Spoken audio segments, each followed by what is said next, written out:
Hello everybody and welcome. In this video I'm going to show you how to play ambient sound on your earbuds JLAB EPIC LAB.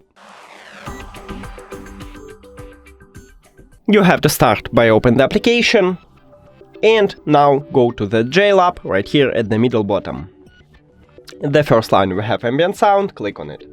And now let's say I wanna water sound play and I just click on it and then click at the play. Also you can choose more than one, you can choose all of them, it's up to you, and right here we have it.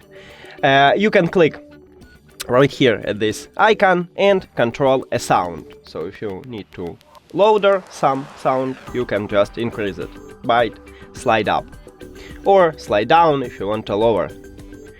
Now you hide it and that's it.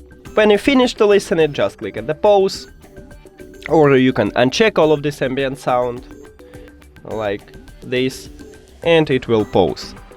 That's it. Thank you for watching this video. If you found it helpful, please consider subscribing to the channel and leave the like on the video. See you later.